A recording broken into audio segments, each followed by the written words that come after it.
إذا أردت أن تستعيد اپنے الأسرى اعمال کا کب تجھ سے والمعتقلين وتكشف صلہ مصير چاہتا المفقودين ہوں، میں عليك أن عزادار تأسر ہوں، جنود بس ایک دعا الإسرائيليين. مانگتا ہوں. ہم وقت کے مختار، ہم وقت کے خمینی، ہم لوگ ہی تاریخ کا عنوان جلی ہے، ہم لوگ ہی تاریخ کا عنوان جلی ہے. ہمارے بریلوی برادران پہلی بڑی اکثریت ہے، اور اس کے بعد اگر پاکستان کے اندر دوسری بڑی اکثریت ہے وہ تشیع پاکستان. یہ جنگ کوئی چھوٹی جنگ نہیں ہے في وضوح أكثر من جس میں سعودی عرب نے دنیا کو جانے کی کوشش کی ہے، جس کی ہمیشہ کوشش رہتی ہے کہ جنگ ہو جنگ ہو جنگ ہو.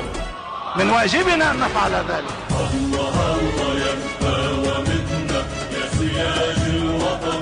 آپ جو قدم اٹھانے جا رہے ہو وہ معاشرے کی تقسیم کا موجب نہ بنے بلکہ یونٹی کا موجب بنے. میں اپنے قیام کے بنیاد رکھوں گا وہ فاطمہ بنت محمد ہے، میرے لیے اسوہ زہرا ہے. میں بغیر کوئی تاخیر کیے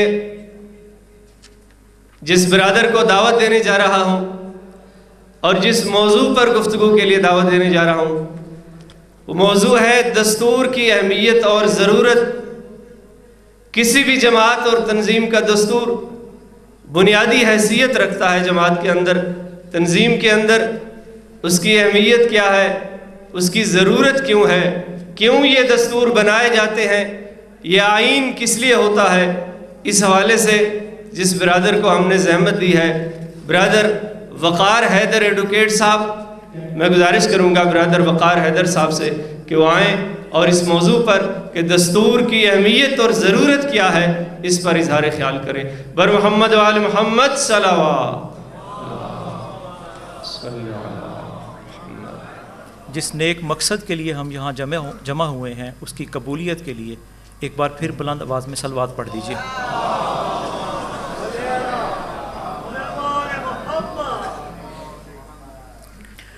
جس موضوع پر مجھے کہا گیا ہے بولنے کو وہ یقیناً ایک مشکل موضوع ہے، اور خاص طور پر اتنے جید علماء کرام کی موجودگی میں کچھ کہنا جو ہے وہ سورج کو چراغ دکھانے کے مترادف ہے.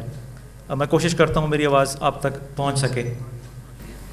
یہاں بہت سارے یقیناً طلباء بیٹھے ہیں اور اس کے سامنے میں نے ایک چھوٹا سا کلپ پیش کیا. آپ اس کوئی صاحب مجھے بتا سکتے ہیں کہ مجھے یہ کلپ کیوں دکھانا پڑا آپ کو؟ کوئی صاحب مجھے بتا سکتے ہیں؟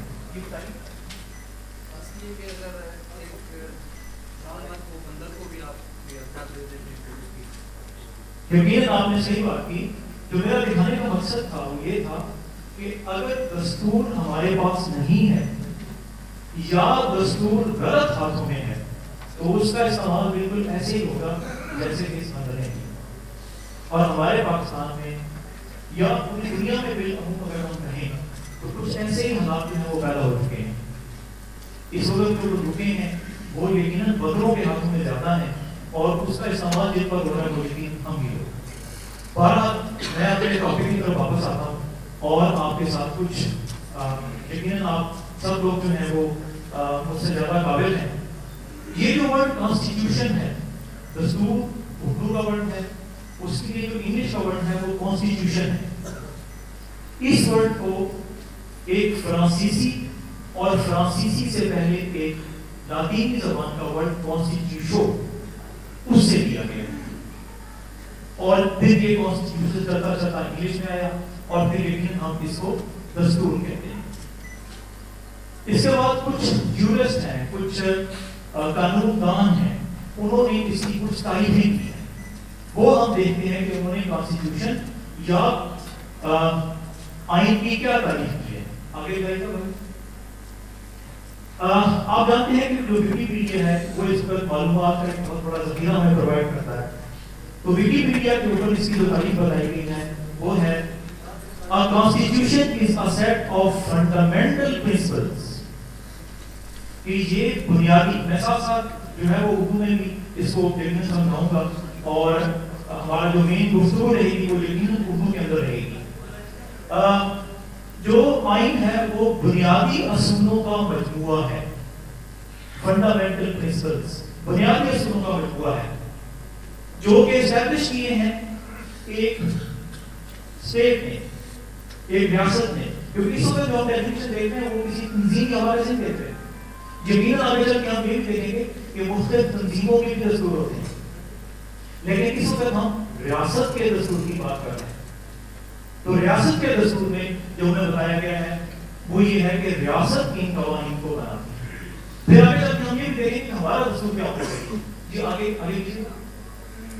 ارسطو ایک یقیناً بہت قابل عالم آدمی تھا. اس نے کہا constitution is the way of life the state has chosen for itself. کہ ریاست نے اپنے گزارنے کے لیے جس طریقے کا انتخاب کیا ہے اس کا نام دستور ہے. جی آگے چلیے گا. ایک اور قانون دان ڈائسی، کیونکہ ظاہر سی بات ہے میرا عنوان دستور ہے تو مجھے یقیناً اپنے آپ کو قانون دانوں تک محدود کرنا پڑے گا. ڈائسی ایک اور قانون دان ہے اور وہ کہتا ہے Constitution is a combination of those rules which directly or indirectly influence the distribution and use of sovereign power. کہ جو خود مختار قوت ہوتی ہے، جو sovereign power ہوتی ہے، اس نے کس طریقے سے اپنے اہداف کو حاصل کرنا ہے، ان اصولوں کا نام جو ہے وہ دستور ہے. آگے چلیے گا. اس کو بھائی ایک سلائڈ آگے کرتے ہیں. اس کو جس کو بھی آگے کرتے ہیں وہ کہہ رہا ہے sold by his believer but the result is the supreme sacrifice of Hussein. بلکہ وہ کہہ رہا ہے کہ جو اصل بات ہے اسلام کی ترویج کے پیچھے وہ ہے مولانا حسین کی قربانی.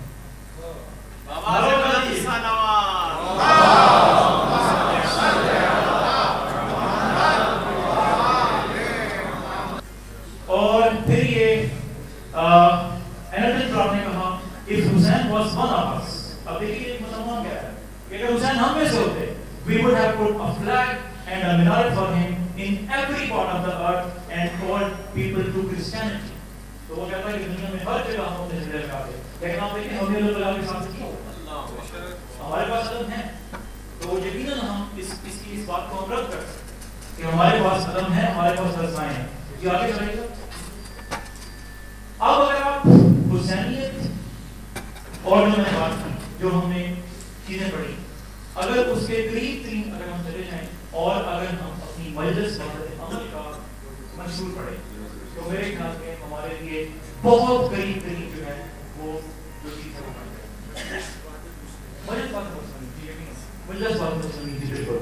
تو مجلس کا منشور جو ہے اگر کوئی سوال جواب ہوں گے تو یقیناً مجلس کے حوالے سے میں نثار بھائی کو جو ہے وہ دعوت ہوگا کہ وہ آئیں گے اگر آپ کے سوال جواب ہوں گے اس مشہور کے حوالے سے، کیونکہ جو میرا کام تھا وہ مشہور اور اس کی اہمیت کو واضح کرنا تھا. میں علامہ صاحب سے درخواست کروں گا کہ آخر میں جو دعا ہے وہ دعا کروا دیں ہمارے لیے سب کے لیے تاکہ جو ہم نے صحیح کیا ہم نے کوشش کی ہے وہ ہماری صحیح قبول ہو. مجلس وحدت مسلمین کے مرکزی سیکرٹری جنرل قبلہ علامہ راجہ ناصر عباس جعفری صاحب سے استفادہ کریں. اسلامی تحریک کے کارکن کی کیا خصوصیات ہونی چاہیے گفتگو کے لیے تشریف لاتے ہیں مجلس وحدت مسلمین کے مرکزی سیکرٹری جنرل قبلہ علامہ راجہ ناصر عباس جعفری صاحب. لبیک یا حسین، لبیک یا حسین، لبیک یا حسین، لبیک یا حسین، لبیک یا حسین، لبیک یا حسین، لبیک یا حسین، لبیک یا حسین، لبیک یا حسین، لبیک یا حسین. بسم اللہ الرحمن الرحیم.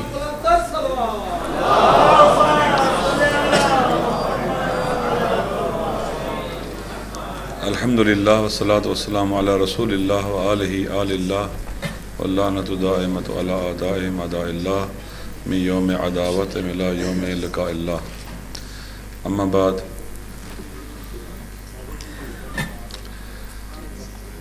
وقد قال الحکیم فی کتاب المتین واصدق القائلین اعوذ باللہ من الشیطان الرجیم انما ولیکم اللہ ورسولہ والذین آمنوا الذین یقیمون الصلاۃ ویؤتون الزکاۃ وهم راکعون ومن یتول اللہ ورسولہ والذین آمنوا فإن حزب اللہ هم الغالبون. السلام علیکم ورحمۃ اللہ وبرکاتہ. میں اس سے پہلے کہ اپنے موضوع پہ گفتگو کروں، چونکہ میڈیا کے دوست یہاں تشریف لائے ہیں، میں چند منٹ میڈیا سے بات کرتا ہوں، پھر اپنے موضوع پہ آتا ہوں۔ ہم جانتے ہیں کہ دنیا ایک گلوبل ولیج کی شکل میں ہے۔ معاشرے، اقوام اور ممالک ایک دوسرے کے بہت قریب آ چکے ہیں۔ ارتباطات کے وسائل نے انسانوں کو بہت نزدیک کر دیا ایک دوسرے کے۔ جب دنیا کو ایک گلوبل ولیج کہا گیا تو لفظ ولیج بتلاتا ہے کہ لوگ ایک دوسرے کے بہت قریب ہیں اور ایک جگہ پر رونما ہونے والے واقعات کا دوسری جگہ پر اثر ہوتا ہے، جیسے ہمسائے کا ہمسائے پر اثر ہوتا ہے۔ ممالک، لوگ، اقوام ہمسائے بن چکے ہیں۔ دنیا انشاءاللہ آخری جو سیشن ہوگا اس میں گفتگو کروں گا، میں اس میں عرض کروں گا کہ دنیا متحول ہے، تبدیل ہو رہی ہے، چینجنگ آ رہی ہے دنیا کے اندر، دنیا چینج ہو رہی ہے، بدل رہی ہے۔ سیکنڈ ورلڈ وار کے بعد دنیا کے اوپر جو نظام نافذ کیا گیا تھا، سسٹم لاگو کیا گیا تھا، وہ تقریباً اپنی عمر پوری کرنے کو ہے۔ ایک نئی صورتحال دنیا کو درپیش ہے جس میں آج دنیا میں کوئی بھی سپر پاور نہیں ہے۔ ایک نیا تجربہ ہے سیکنڈ ورلڈ وار کے بعد، کہ سیکنڈ ورلڈ وار کے بعد دنیا دو قطبوں میں دو سپر پاورز کے زیر نظر آ چکی تھی، ان کے تحت تسلط تھی، دو پاورز تھیں، سپر پاورز، اور آج کوئی بھی سپر پاور نہیں ہے۔ ورلڈ پاورز ہیں کچھ لیکن سپر پاور نہیں ہے۔ دنیا جب بدل رہی ہے تو ماضی میں جو سسٹم تھا اس کو چلانے والے تھے، انسان جب کہیں رہتا ہے تو اس کے ساتھ اس کی اٹیچمنٹ ہو جاتی ہے، عادت ہو جاتی ہے ان چیزوں کے ساتھ، ان سے الگ ہونا آسان نہیں ہوتا۔ جہان اسلام کے اندر جو عالمی قوتوں نے نظام بنایا تھا اس کے اندر مسلمانوں کی لیڈرشپ، مسلمانوں کے اندر ایک اقلیت کو دی گئی تھی۔ مسلمانوں میں اگرچہ فرقہ وارانہ بات نہیں کرتا لیکن ایک بات سمجھانے کے لیے کر رہا ہوں۔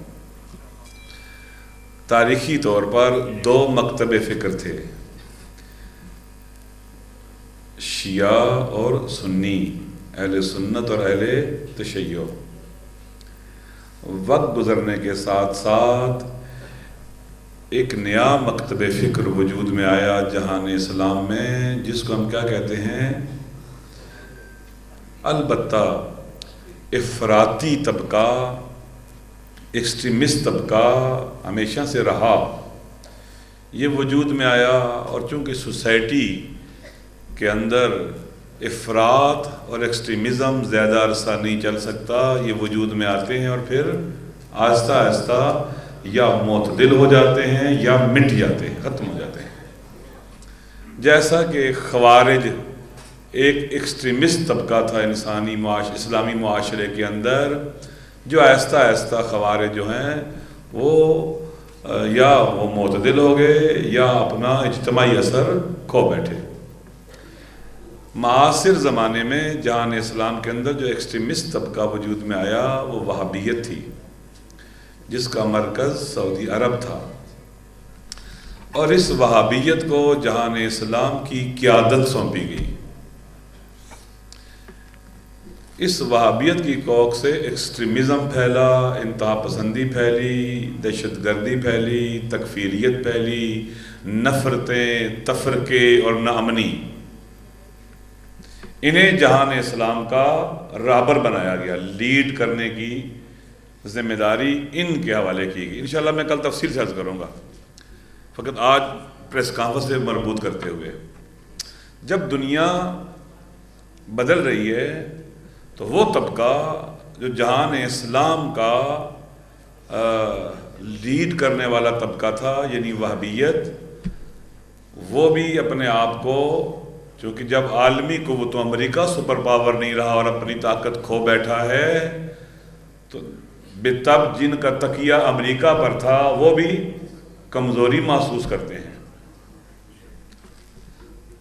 یہ غیر معتدل قوت تھی، ایکسٹریمسٹ فورس تھی جہان اسلام کے اندر، جس کو مخصوص مقاصد کے لیے وجود میں لایا گیا تھا۔ بالآخر اس نے ختم ہونا ہے، اور جہان اسلام کے اندر اہل سنت اور اہل تشیع جو صدیوں سے آ رہے ہیں، رہ رہے ہیں، آپس میں اکٹھے رہے ہیں، پاکستان میں بھی دنیا میں بھی، آپس میں ان کے رشتہ داریاں ہیں، آپس میں ان کے رابطے ہیں، ڈیلنگز ہیں، معاملات ہیں، زندگی کے مختلف معاملات، خرید و فروخت، شادی، ازدواج سے لے کر طولانی ترین جو انسانی معاشرے کے اندر تعلقات ہوتے ہیں ان کے درمیان موجود ہیں۔ اب سعودی عرب جب امریکہ کمزور ہو گیا، انٹرنیشنلی سپر پاور نہیں رہا، اس کی طاقت نہیں رہی ویسی، اور یہ چاہتے ہیں کہ اسی کے اوپر تکیہ کرتے وہی ایکسٹریمزم آگے بڑھے، اسی طرح سے اپنے آپ کو دنیا کا لیڈر بنائیں، تو اس کا وقت گزر گیا ہے۔ لہٰذا اپنے آپ کو طاقتور رکھنے کے لیے خوف ہے اپنی طاقت کے جانے کا، انہوں نے یمن پر حملہ کیا۔ یمن میں اکثریت اہل سنت اور اہل تشیع کی شاخ زیدیوں کی ہے، وہاں وہابی بہت تھوڑے ہیں، بہت کم ہیں۔ وہابی القاعدہ کی شکل میں ہے، وہابی وہاں داعش کی شکل میں ہے، یا اخوان کی شکل میں، اخوان المسلمین کی شکل میں ہے، یہ بہت تھوڑے ہیں۔ سعودی عرب یہ چاہتا ہے کہ وہاں پر اس کی پپٹ حکومت رہے، اس کے پیروکار رہیں، اس کی مرضی کا نظام چلے۔ انہوں نے جب عرب دنیا کے اندر اپرائزنگ شروع ہوئی تو 2011 میں یمن میں بھی اپرائزنگ ہوئی تھی، وہاں جو زیدی مکتب فکر کے لوگ ہیں ان کی آبادی کے بارے میں بعض نے لکھا ہے ابو 40% ہیں، بعض نے لکھا ہے 60% ہے۔ یہ جن کو حوثی کہا جاتا ہے یہ سادات ہیں، تقریباً 50 لاکھ ان کی آبادی ہے، جو امام حسن علیہ السلام اور امام حسین علیہ السلام کے اولاد میں سے ہیں۔ یہ زیدیوں کے مذہبی پیشوا بھی رہے ہیں تاریخی طور پر، یہ اقلیت نہیں ہے، ان کے ساتھ کمپلیٹلی پورا مکتب زیدی مکتب فکر ان کے ساتھ ہے، اور اہل سنت جو ہیں وہ شافعی مذہب کے لوگ ہیں، وہ بھی ان کے ساتھ ہیں۔ اس کے علاوہ جو وہاں کی کیا اسے کہتے ہیں کہ سیکولر فورسز ہے، وہ بھی ان کے ساتھ ہیں۔ ان کے مقابلے میں القاعدہ ہے، داعش ہے، اور سعودیہ ہے، اور امریکہ ہے، اور اسرائیل ہے۔ حوثیوں کا جو نعرہ ہے یا زیدیوں کی جو جماعت ہے جس کو وہ لیڈ کرتے ہیں، حوثیز اسے انصار اللہ کہتے ہیں، ان کا جو نعرہ ہے، پہلا نعرہ اللہ اکبر، دوسرا نعرہ الموت لامریکہ، تیسرا نعرہ الموت لاسرائیل، چوتھا نعرہ اللعنت علی الیہود، اور پانچواں نعرہ ان کا النصر للاسلام ہے۔ یہ لوگ اس وقت چاہتے ہیں کہ وہاں جمہوریت ہو، ڈیموکریسی ہو، عوام اپنی مرضی اور اپنے اختیار سے اپنے حکمرانوں کا انتخاب کرے، ان کے ملک کی ساورنٹی کا خیال رکھا جائے، وہاں امن و امان ہو، ترقی اور پیش رفت ہو۔ وہ بہت فقیر ملک ہے سعودی تسلط کی وجہ سے۔ سعودی عرب نے وہاں پر کوئی صنعتیں نہیں لگائیں، وہاں پر تفرقہ پھیلایا، لڑائیاں کرائیں، ان کو تقسیم رکھا تاکہ ان پر حکومت کر سکے، مسلط رہے۔ 2011 میں انہوں نے جب موومنٹ چلی وہاں پر اپرائزنگ کے دوران، تو علی عبداللہ صالح جو وہاں پر یونائٹڈ یمن پر 31 ایئر سے حکومت کر رہا تھا، 31 سال سے، اس سے پہلے بھی حکومت کر چکا تھا شمالی یمن پر، اس کو اٹھا کے پرے پھینکا۔ تو وہاں پر سعودی عرب اور گلف کونسل نے، خلیج کی گلف کونسل نے ایک وہاں پر انوالو ہو گئے اس کے اندر، اور ان کی موومنٹ کو کہ ڈیموکریٹک موومنٹ نہ رہے، جمہوری موومنٹ نہ رہے، اور وہاں پر انہی کے پپٹس حکمران بنے وہاں کے عوام کی مرضی کے خلاف، اور ان کے ساتھ بالآخر ایسی کوشش کی کہ ایسا حکمران لایا جائے، حاکم لایا جائے جو ان کی مرضی کا ہو. تو علی عبداللہ صالح کے نائب صدر منصور الحادی کو لے کے آ گئے. جیسا کہ مصر کے اندر جب اپرائزنگ کامیاب ہوئی اور حسنی مبارک کو گرایا گیا تو وہاں پر سعودی عرب کو برداشت نہیں تھا ایک جمہوری حکومت ایک عام اسلامی عرب ملک کے اندر، وہاں پر وہاں کی فوج سے مل کر اس جمہوری اور ڈیموکریٹک حکومت کو گرا دیا سعودی عرب نے، چونکہ سعودی عرب کو سوٹ نہیں کرتا تھا. الازہر جو کہ بہت بڑا جہان اسلام کا مرکز ہے، وہاں پر ایک جمہوری ڈیموکریٹک اسلامی حکومت ہو، ان لوگوں کی حکومت ہو جو اسلام کی قیادت اور رہبری کا دعویٰ بھی رکھتے ہوں. لہذا انہوں نے وہاں پر اس حکومت کو گرانے میں رول پلے کیا اور سیسی کو پیسے دیے اور اس حکومت کو گرا دیا. تو یمن کے اندر خوفزدہ سعودی عرب کا حملہ ہے. کن پر؟ عوام کے ارادے پر حملہ ہے، ان کی آئیڈیالوجی پر حملہ ہے، ان کی سالمیت پر حملہ ہے، وطن کی سالمیت پر حملہ ہے، ان کے اختیار اور آزادی اختیار، انہیں حق ہے اپنے حکمران منتخب کرے، اس پر حملہ ہے. منصور الحادی کی حکومت کی مدت 2 سالہ فروری میں ختم ہو چکی تھی، اس نے کوئی ڈیلیور نہیں کیا، مشکلات پیدا کی، مہنگائی ہوئی، وہاں پر لوگ مہنگائی کے بعد اٹھے، دوبارہ سے اپرائزنگ ہوئی، جس کے نتیجے میں انہوں نے کوشش کی القاعدہ کو ساتھ ملا کر وہاں بم بلاسٹ کیے گئے، قتل و غارت گری کی گئی، مسجدوں میں خودکش حملے کیے گئے. یہ چیزیں نہیں دکھائی جاتی. یہ لوگ اٹھے کس کے خلاف؟ القاعدہ کے خلاف، اپنے ملک کے اندر بیرونی مداخلت کے خلاف، دہشت گردوں کے خلاف، امریکہ کے خلاف، اسرائیل کے تسلط کے خلاف یہ اٹھے ہیں. اب ان پر حملے ہیں. لہٰذا یہ جنگ انہوں نے کوئی حملہ نہیں کیا تھا سعودی عرب کے اوپر، انہوں نے مکہ اور مدینہ پر حملہ نہیں کیا. یہ مکہ اور مدینہ پر حملہ کرنے والے نہیں ہیں، اس کی حفاظت کرنے والے مسلمان ہیں. توجہ کریں میری طرف. لہٰذا یہ بہانے کیے جا رہے ہیں. سعودی عرب جہارے ہے، ایگریسر ہے، اس نے اٹیک کیا ہے، وہاں پر بے گناہوں کو مار رہا ہے، ان کے انفراسٹرکچر کو تباہ کر رہا ہے، ان کی فوج کو اٹیک کر رہا ہے. وہاں کی فوج اور عوام اکٹھے ہیں تاکہ وہاں پر بھی سالہ سال تک داخلی جنگیں ہوتی رہیں اور القاعدہ جیسے ٹیررسٹ اور داعش جیسے ٹیررسٹ گروپس کو وہاں پر گراؤنڈ مل سکے. لیبیا کی طرح. بہرحال وہاں پر اس وقت ایک اگریشن ہے، لڑائی ہے، حملہ ہے، قتل و غارت گری ہے، بے گناہوں کا قتل ہے، جہریت ہے. حملہ بھی کرتا ہے، پھر مدد مانگتا ہے دوسروں سے، آؤ میرا ساتھ دو، میری مدد کرو. کبھی یہ کہہ کر کہ سعودی عرب کی ٹیریٹوری کو خطرہ ہے، کبھی کہتے کہ خطرہ ہے اس کو، حرمین شریفین کو خطرہ ہے. نہیں خطرہ ہے بھائی. وہ آج تک ڈائلاگ کی بات کرتے ہیں، بات چیت کی بات کرتے ہیں، کسی غیر جانبدار ملک میں بات کرنا چاہتے ہیں، ڈائلاگ کرنا چاہتے ہیں. وہ کہتے ہیں مسقط اور عمان میں بیٹھ کر بات کرنے کو تیار ہیں. یہ بات نہیں کرنا چاہتے، یہ جنگ چاہتے ہیں. یہ وہ ایکسٹریمسٹ فورس جس نے شام کو تباہ کیا، جس نے عراق کو تباہ کیا، جس کی وجہ سے پاکستان کے اندر دہشت گردی وجود میں آئی، یہ وہاں پر بھی یہی کرنا چاہتی ہے. سمجھتے ہیں کہ دہشت گردوں کے ذریعے ہم باقی رہ سکیں گے، ایسا نہیں ہے.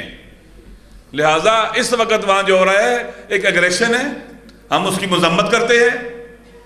اور پاکستان چند حوالوں سے پاکستان کو غیر جانبدار رہ کر ایک ثالثی کا رول پلے کرنا چاہیے. نمبر 1، پاکستان دنیا کی واحد ایٹمی طاقت ہے، بہت بڑا ملک ہے، اس کو پارٹی نہیں بننا چاہیے، ایک ذمہ دارانہ رول پلے کرنا چاہیے، غیر ذمہ دارانہ رول نہیں پلے کرنا چاہیے.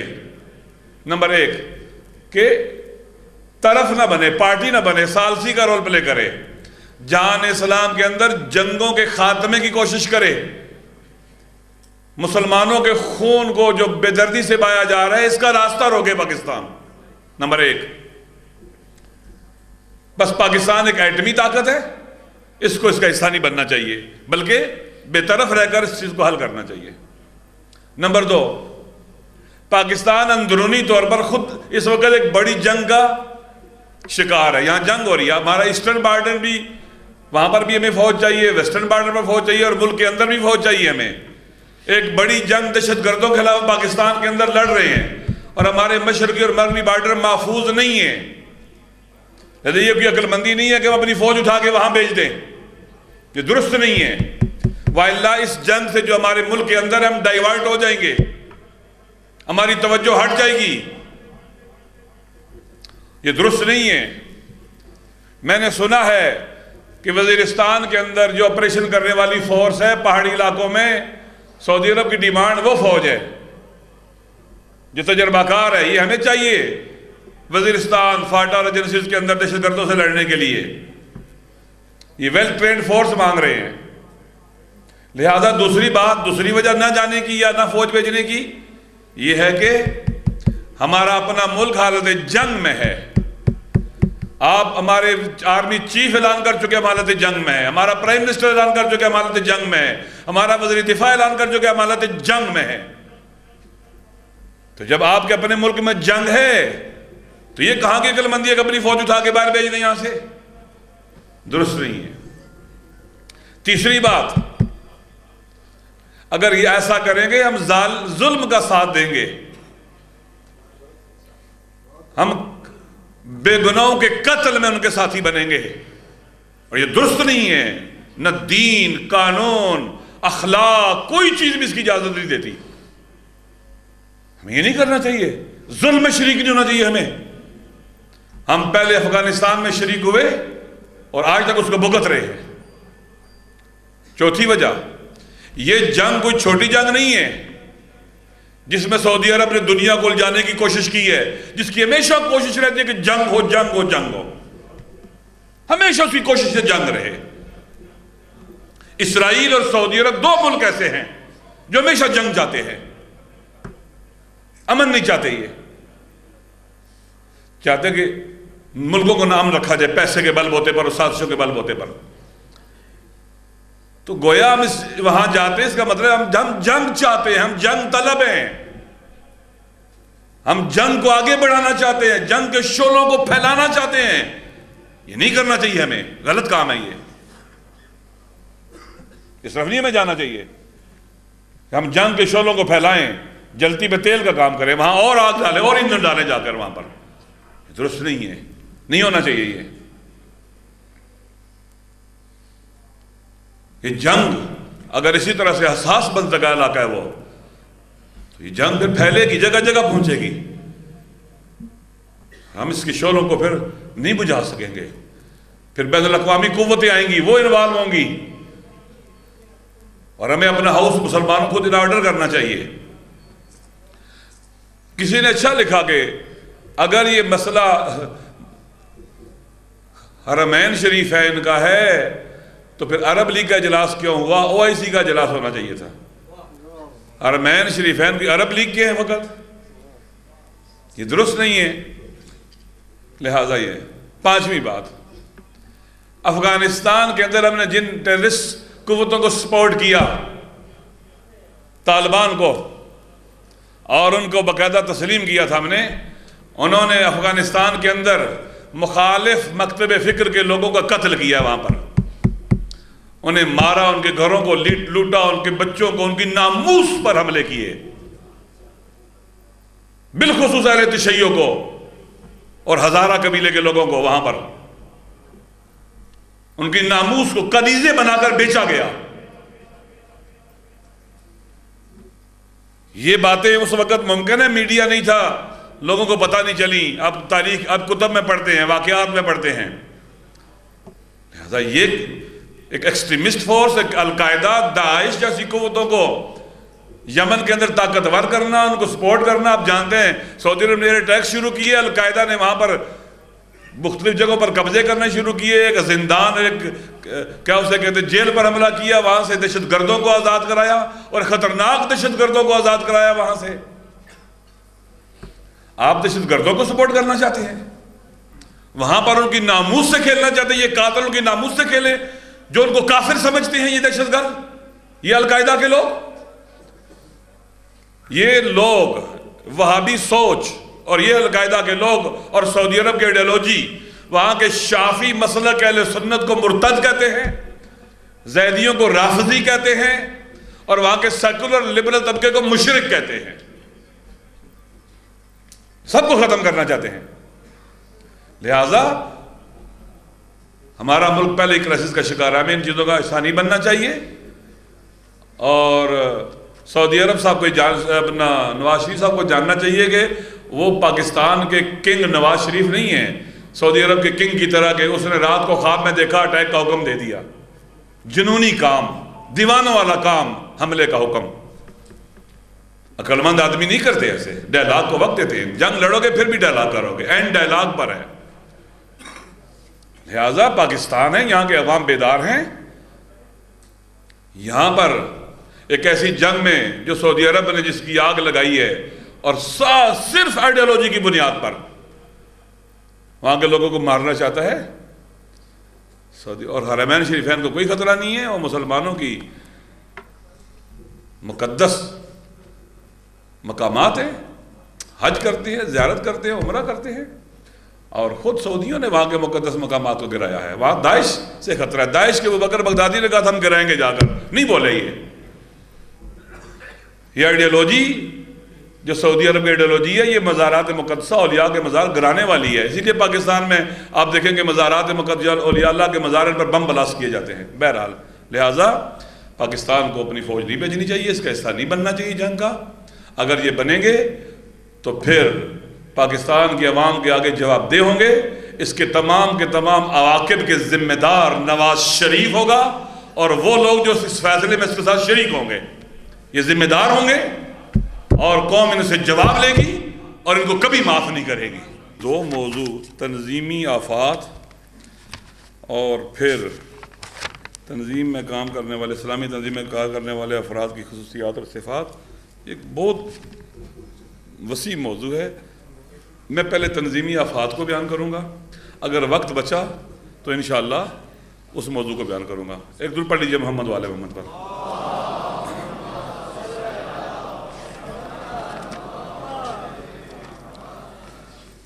تنظیم کسے کہتے ہیں؟ جماعت اور پارٹی یا تنظیم کسے کہتے ہیں؟ جب مختلف افراد مشترکہ آرزوؤں، ارمانوں اور اہداف کی خاطر اکٹھے ہو کے کام کرنے کا عزم اور ارادہ کرتے ہیں اور مل جاتے ہیں، تو اس بنیاد پر ایک جماعت، ایک تنظیم، ایک حزب وجود میں آتی ہے۔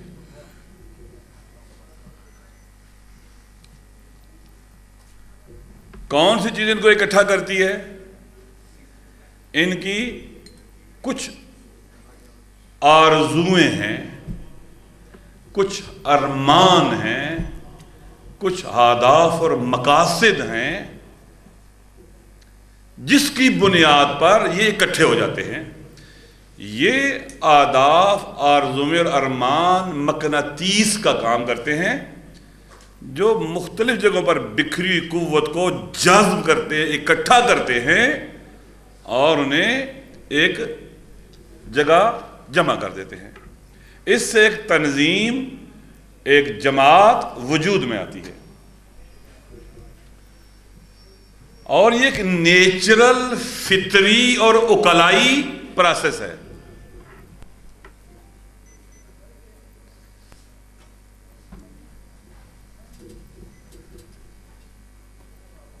کیونکہ کچھ آرزویں اور ارمان اور اہداف انڈیویجول نہیں ہوتے، ان کا تعلق ایک انڈیویجول کے ساتھ نہیں ہوتا،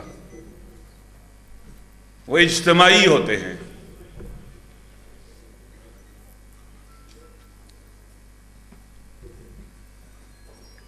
مثلاً معاشرے میں ظلم نہیں ہونا چاہیے، عدل ہونا چاہیے، مظلوموں کو ان کے حقوق ملنے چاہیے، انہیں رائٹس ملنے چاہیے، جہل اور جہالت نہیں ہونی چاہیے، علم رواج پانا چاہیے، علم کے چراغ جلنے چاہیے، فساد اور انحراف نہیں ہونا چاہیے، بے عفتی نہیں ہونی چاہیے، پاک دامنی ہونی چاہیے، شرم و حیا ہونا چاہیے معاشرے میں، کرپشن نہیں ہونی چاہیے معاشرے کے اندر،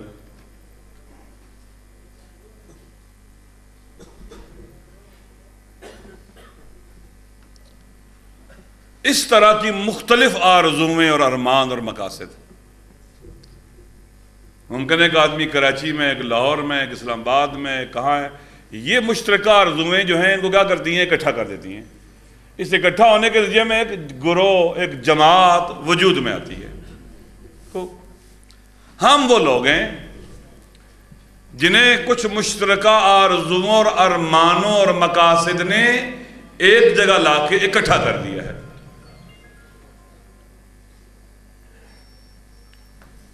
جب اکٹھے ہو جاتے ہیں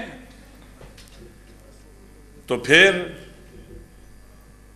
ایک ضابطے اور قانون کی ضرورت پڑتی ہے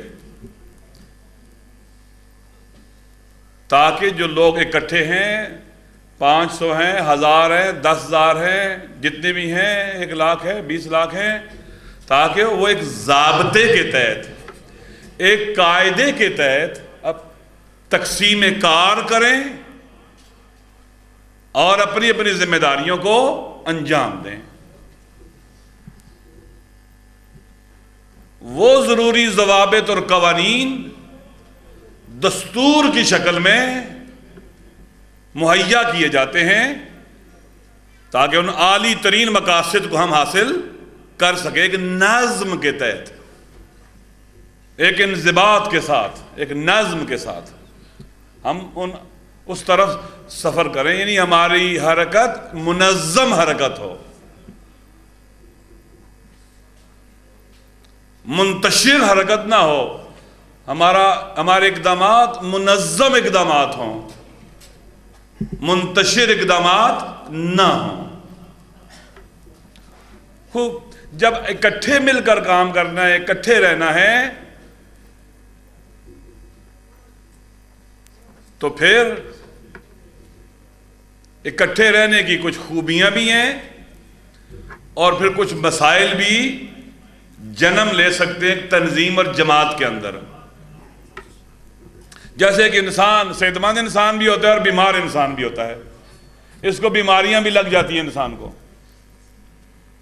اور ان بیماریوں کو اگر مداوا نہ کیا جائے تو وہ جان لیوا ہوتی ہیں۔ ایک تنظیم کو لاحق بیماریاں کون کون سی ہو سکتی ہیں جن کا نام انہوں نے آفات رکھا ہے، جن کا مداوا ضروری ہے، ورنہ وہ سخت مشکل پیدا کر سکتی ہیں۔ البتہ اس سے پہلے کہ میں ایک قدم آگے اٹھاؤں، میری باتیں سمجھ آ رہی ہیں نا؟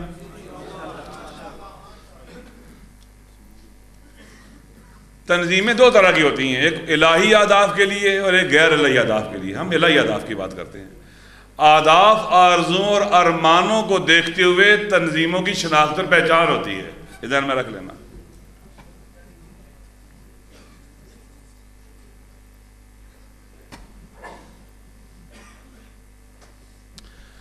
تنظیم کا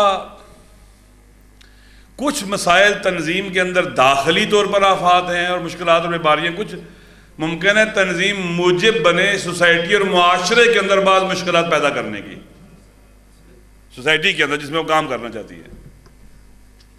تنظیم جو معاشرے اور سوسائٹی میں مشکل پیدا کر سکتی ہے وہ معاشرے کی یونٹی کو اور وحدت کو نقصان پہنچا سکتی ہے۔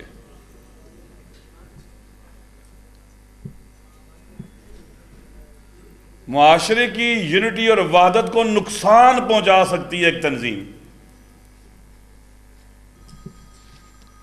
لہذا ایک تنظیم کو چاہیے کہ اس طرح سے قدم اٹھائے اور کام کرے کہ وہ معاشرے کے درمیان یونٹی اور وحدت کا سبب بنے، تقسیم کا، تفریق کا سبب نہ بنے. انشاءاللہ آگے آتا جائے گا چیزیں.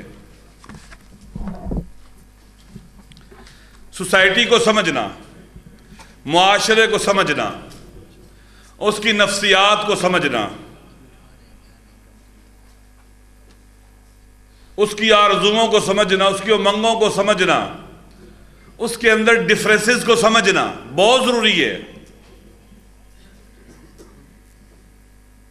اگر ہم ان چیزوں پر توجہ نہیں کریں گے ممکن ہے ہم معاشرے کے اندر تفریق کا باعث بن جائیں.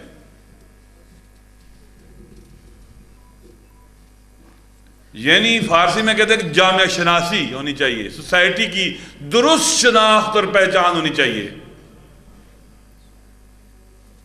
مختلف حوالوں سے اگر ہم نہیں پہچانیں گے ممکن ہے ہم معاشرے کو تفریق اور تقسیم کا شکار کر دیں. یہ بہت اہم چیز ہے کیونکہ موضوع ایسا ہے کہ اس میں تفصیل ایک موضوع جو ہے نا وہ بہت وقت مانگتا ہے. یعنی ایک ٹاپک ہے کہ بیماری، میں خلاصہ اور مختصر کر کے باتیں کر رہا ہوں. یہ